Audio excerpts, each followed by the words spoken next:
This episode of the podcast is brought to you by a new sponsor, Captivate.fm. Are you considering starting your own podcast? The first thing you are going to need is a podcast host. The podcast host I use and recommend is Captivate because they focus on growing your audience and show. Some of their features include unlimited podcasts and storage, web player calls to action, one-click sponsor kits, private feeds, promo links, link shorteners, detailed analytics, integrations, and more. Plans start at just $17 a month. Start your free 7-day trial at thesarahstjohn.com/getcaptivated. That's THESARAHSTJOHN.com/getcaptivated.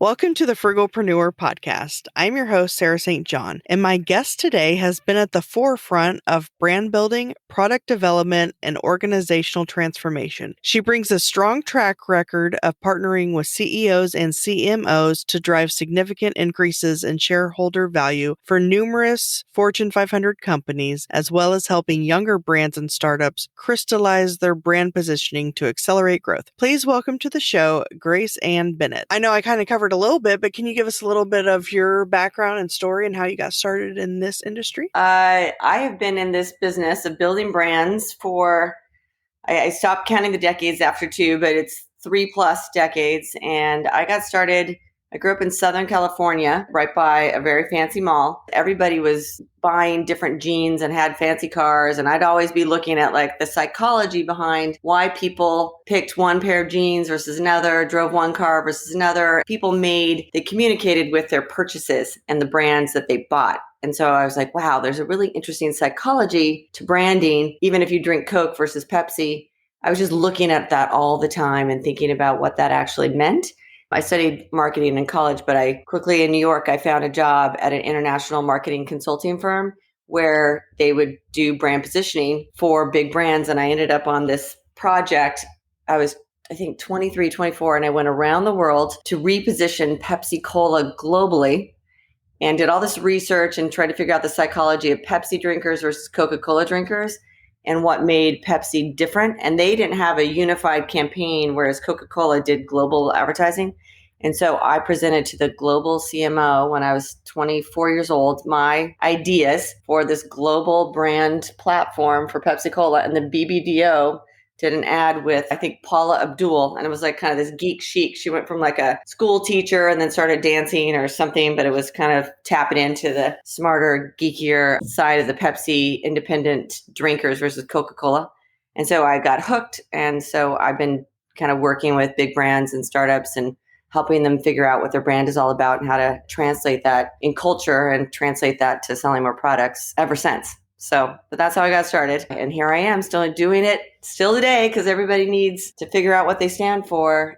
It's really fun, interesting stuff. Yeah, that is interesting. I've never even really thought about that before, like about figuring out why people choose certain things over other things. What are some interesting things that you discovered in that process or of figuring out why someone would choose Pepsi over Coke, for example? Or like I choose Southwest Airlines over American now. I mean, I choose Nike over Adidas, Apple over Android. So, I mean, yeah, well, I think Southwest Airlines is a really good one versus American to kind of think of the psychology of that one. So everybody buys things on emotion and then they post-rationalize a purchase. So you think about what is the emotional hook that you have. And then you just, if you know that about human beings that we're buying on emotion, and then we're looking for an intellectual alibi or we post-rationalize a purchase, if you know that, then you're always thinking, what's the emotional hook? So the word emotion is motion, to move. So you cannot make a decision without emotion. So first you just realize this is an emotional game, not a rational game. And then for Southwest Airlines, they are where they have the heart in their logo with the stripes in it. They're kind of the anti-American Airlines. American Airlines, they have, Southwest has heart, and American Airlines, maybe they tout themselves as the best and premium patriot airlines, right, with a name like American. And Southwest is kind of going for people in terms of they want to connect and they're more heart-centered, and you're going to feel like warm and fuzzy when you get on the plane. You're going to feel like you're part of a community. There, from an archetypal analysis, I do all this Jungian analysis, and I use archetypes to figure out brand strategy. So figuring out what their brand archetype is. And they're the everyman or every person archetype, Southwest is. And so that is like tapping in into making everybody feel special. So that's, yeah. And then that goes into all their iconography and how you feel. And do you feel special on Southwest? Do you feel warm and fuzzy a little bit? Yeah, I mean, I guess I like the fact that everyone's in coach, basically, so there's no hierarchy or whatever.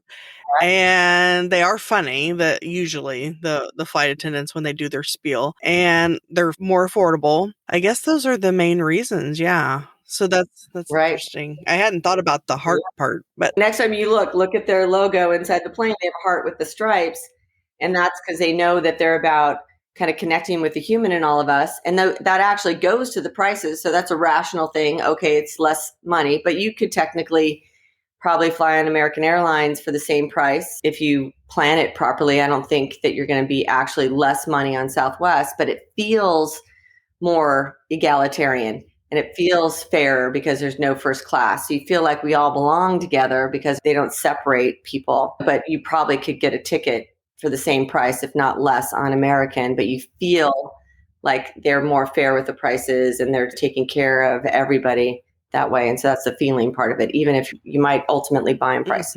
So I guess when someone is building their own brand and trying to differentiate themselves from another, what are some like key things to keep in mind as far as how people think in determining what brand to go with? One thing you can think about if you're building a brand is, how do you want people to feel? So you think, okay, I want people to feel a certain way with my brand. I've thought about this. You can brand a feeling. A lot of it is a feeling. So like Volvo is, you feel safe, right? And like, even if they have the same exact car as BMW might feel invigorated, or you might feel powerful, right, in a BMW, but you feel safe in a Volvo, even if it's the same exact car and the same exact kind of horsepower and features and benefits. Everything they do with the Volvo is they think about how the seats hug you in a certain way. And if you get in a crash, you're not going to die, but it's a different feeling. So if you think about you as a brand and you're building your brand, you're like, how do I want people to feel? Do I want them to feel loved? Do I want them to feel free? Do I want them to feel pure? Do I want them to feel, different types of things? That's one way to start to think about how to separate your brand. Think about the emotions, or how do you actually describe your brand in a sentence? What you're all about. What's your why? Why do you exist? We exist. So if you think about you, Sarah St. John, why do you exist? And you might have one sentence of what it means for you to be here. And so everybody should have their why statement. And if they can't figure out, like, it shouldn't be, I want to make money, or I want to work from home, or I really like making bathing suits. That's fun for me. No, it has to be a why for the actual customer. Why do you want to help someone? So if your why needs to be not about you, your why needs to be how you're going to make the world a better place in some kind of way, or how you're going to help people in some kind of way.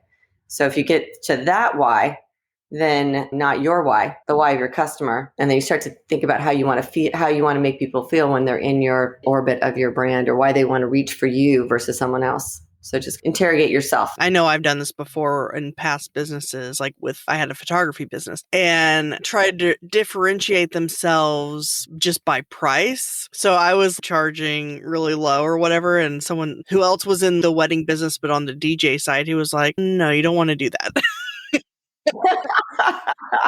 Well, sometimes people look at price, and I think pricing is really tricky. And so if you have someone on pricing on your podcast, I would listen. I had a client, all they do is help companies figure out their pricing strategy. It's really tricky, but pricing communicates something. And so pricing is almost advertising. So if you price yourself at a certain really low, if you go to a shelf, I don't know if you've done this before, you go and you're like trying to buy like an olive oil, right? You're like, okay, I need to buy an olive oil, and I'm at the grocery store and I'm looking at all the olive oils and they're all the same ounces. You might be thinking, okay, do I want the best olive oil, the most expensive, the medium, best, the in the middle olive oil, or the lowest quality olive oil, just based on the price alone? even if that has nothing to do with the quality of the olive oil. So they might be pricing, the price you might say, or if you're a wedding photographer and you're more expensive, they're like, oh, this is the best wedding photographer. And it's really tricky because I do the same thing as a consultant, trying to figure out my pricing.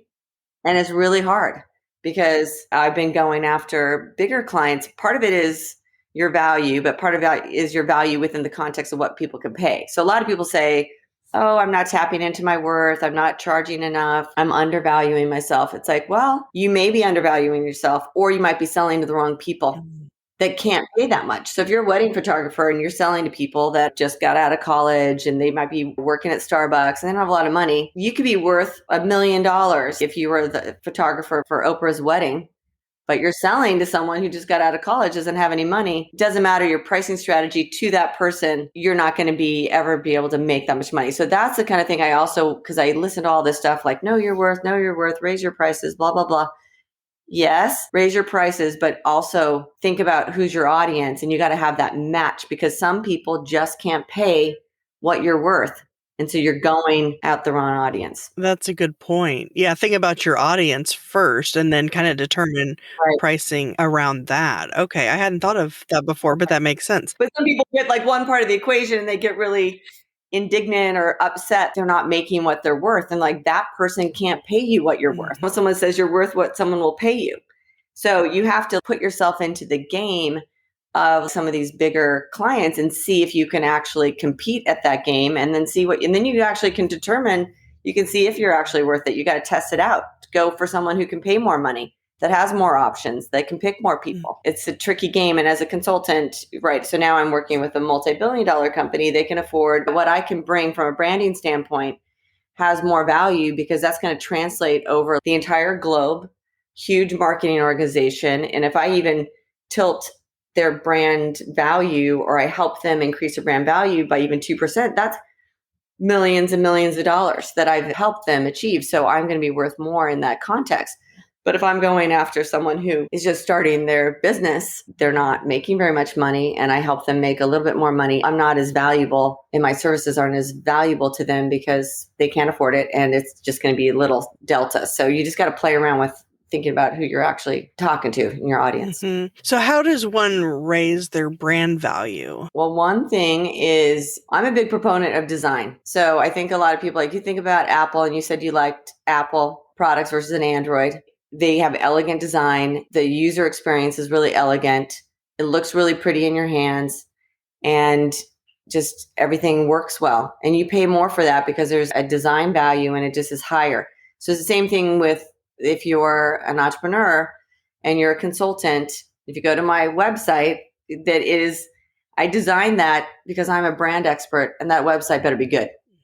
So and they're looking at me saying, and I used to tease when I was working in big advertising agencies and we put together proposals. I'm like, this needs to look expensive. So if we would charge when I was in an ad agency to do what I do just to these bigger clients, we wouldn't do anything for less than $250,000 to do a brand strategy. At Ogilvy and Mather, this was like our base price. So it's like that proposal and how we put together our thinking and how we draw out the process better look like is worth $250,000. And it's just on a keynote presentation. So it better be good design. So again, also to boost your value, be clear with your messaging so people can see, okay, these people have their act together. And then also you can boost your brand value by telling the stories of different people that you worked with, to say, pulling together your case studies. Because a lot of times, like when I got started, I had no case studies. I had case studies from old agencies, but I couldn't like claim them as my own. So people were like, well, what can you do? And I'm like, well, people paid me. We had consulting projects where there were $1 million to solve their brand problem, right? If it's a big global company working for Ogilvy and Mather, or some big agencies, but that wasn't my client. I didn't do it for them within Playbook Studio. So I worked a lot on my case studies and put together the whole story of what I did for someone else. And then I'll send that to someone and I'll say, oh, well, if you're interested in what I can do for you, here's what I did for these two companies. And I'd send them the case study. It looked really pretty. And then that would boost my value because they think, okay, I can trust this person. Someone else used them. I can see the results. And then it starts to up your brand value and up the prices you can charge. And people have trust and confidence. How does a case study differ from a testimonial? I guess it's probably more detailed, whereas a testimonial might just be something that someone says, whereas a case study is actually almost a presentation. Right. Yeah. So the testimonials are good too. So testimonials, I put the testimonials at the end of the case study. And so I have this approach, a storytelling framework called STAR approach. So you think about it, I've trained different companies on how to rewrite their stories based on the narrative. So maybe they were confused about what their brand is all about. They didn't have their why. They didn't know what they stood for. So I help them with all the brand strategy work. And then I help them rewrite all of their case studies or their customer stories or success stories through that narrative. So it clicks each time. So the story is consistent. But the STAR approach is something that anybody can do. You can do it yourself. You say, okay, here's a situation. It was like a problem or a challenge or what have you. Do the situation. Then you do the T is task. This is like what I needed to achieve. This is what I needed to help them solve. And then A for STAR is approach. This is how I approach solving the problem. And then R is results. So situation. So set this context, the background, what's going on.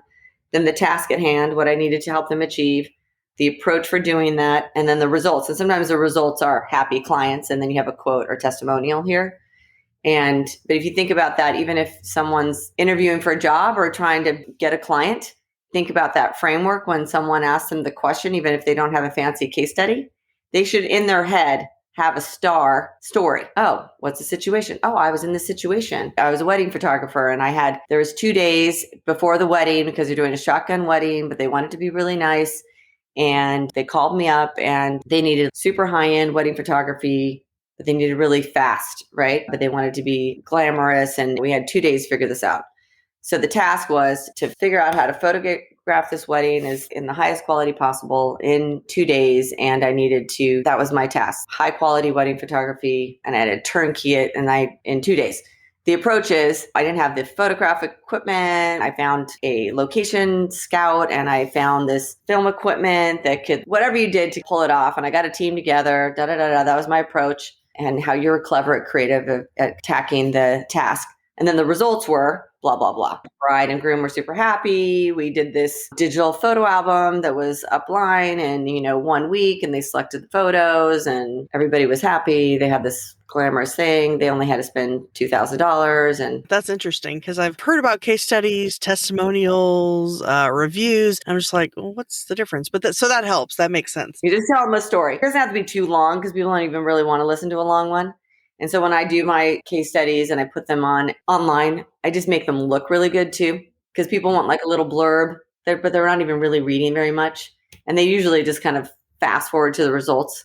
So also just be heavy up on the results. That's why probably the customer reviews, 5-star reviews, the testimonials. That's why if you're not going to do anything and you're not going to tell the case story, people always jump to the results anyway. So that's why those are so popular. Mm-hmm.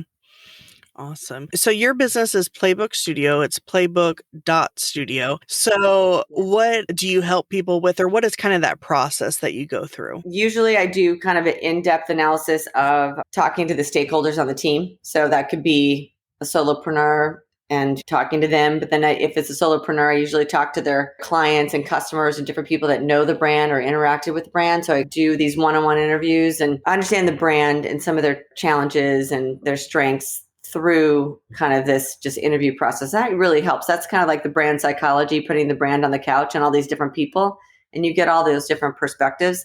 But then I'll look at competitive analysis, different brands that are in their space to say, so if you're a frugalpreneur, like who else is talking to entrepreneurs about how to do things for less money? And it's like, okay, there's all these different brands in your space and they look this way and they're talking about this. So you do a competitive analysis and figure out where's the white space.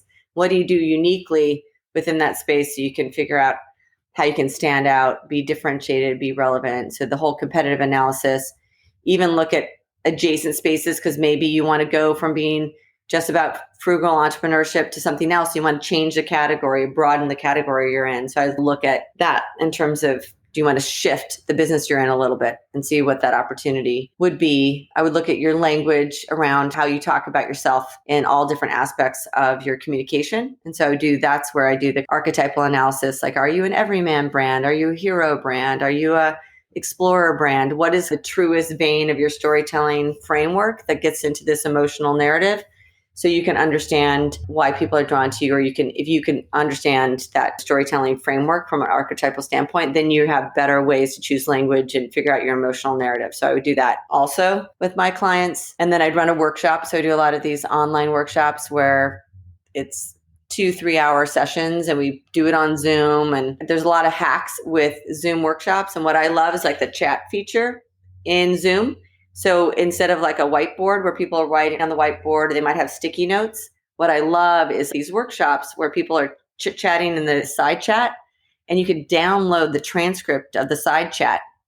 And so it's like you have a bunch of sticky notes and ideas. And a lot of sometimes the gems I'll work them through my brand narrative framework through these workshops that I prepare. So it's almost like a guided storytelling exercise. And I guide them through who's their audience, what's their audience up against, the problems that you're solving for them. I do all that kind of stuff. But this chat thing, from just a hack or a trick to being really efficient, that's a really great way. And then I'll pull together from what they've told me. The people are telling me what the answer is. They just don't see it. So I always try to get to something surprisingly obvious where they go, aha, that's what I'm really about. I just never knew how to articulate it. I never knew how to nail it down. I didn't know how I related to my customers or why they reached for me.